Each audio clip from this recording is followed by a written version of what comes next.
Weeknight, Steve LaRosa and cameraman Mel Boyd really had fun with this next film piece. It's a profile of a local artist whose artwork is as colorful and interesting as his ideals. Maybe you've seen these greeting cards in places like Earthworks here around town, or if you're a seasoned traveler, you may have seen them elsewhere, because they're sold all over the world. But guess what? The guy who designed these fantastic creations lives right here in our area.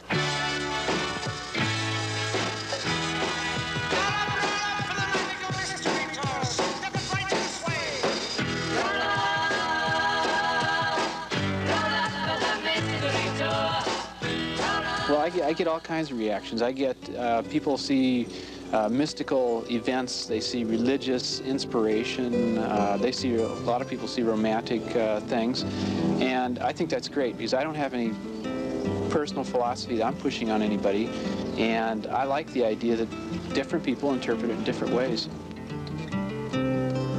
The medium that Phil Dynan uses to create his art is watercolor applied with fiber tip pen. By mixing them himself, he's able to achieve a brilliant splash of color. Really, I'm not much, I can't draw. I'm a designer, I'm not really an artist. And that's how I actually see things. It seems like a strange comment to hear from a man who conjures up images as spectacular as these. But more important than the technical quality of his work, the success of a real artist lies in his ability to communicate on a higher plane, to affect people on an emotional level. Though many of Phil's cards are accompanied by brief thoughts derived from personal experiences, one particular card was inspired by the courageous act of a friend. The Dolphin card is a real special card. Dexter Cade is a friend of mine. He went over to Japan about a year and a half ago, and he freed 300 dolphins by going out at night, cutting fishermen's nets. The fishermen were going to turn these dolphins into fertilizer.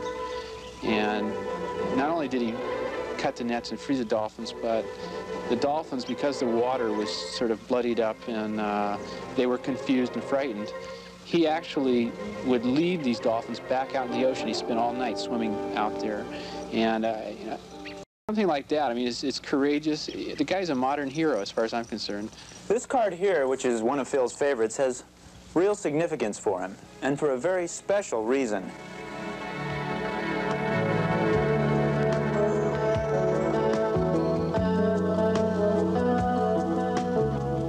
On June 1st, Phil begins a transcontinental run from New York to Sacramento. In 98 days, he will run almost 3,000 miles. All this to raise money for a very noble project of his, the construction of a wildlife rescue center. The wildlife run is something that's it's really close to me. All my life I've been interested in wildlife, and this run's giving me a chance to do something on two levels. One, my crew and I will be speaking as we go across the country on habitat protection, which is one of the biggest problems in America today, facing wildlife. And secondly, I'm raising money to start a rescue center that's going to service a three-county area here in Sacramento, which we don't have that kind of service now. So it's, you know, this is a real, going to be a dream come true, and something I'm very excited about. I get young artists calling me up and they say, you know, I feel like I'm an idealist because I'm doing this or that. And I say, there's nothing wrong with that. There's nothing wrong with being an idealist. Some people attribute it to childlike behavior, I suppose. I guess I see myself as an idealist, too.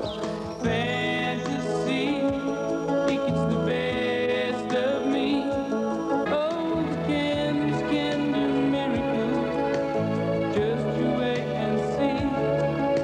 Believe me.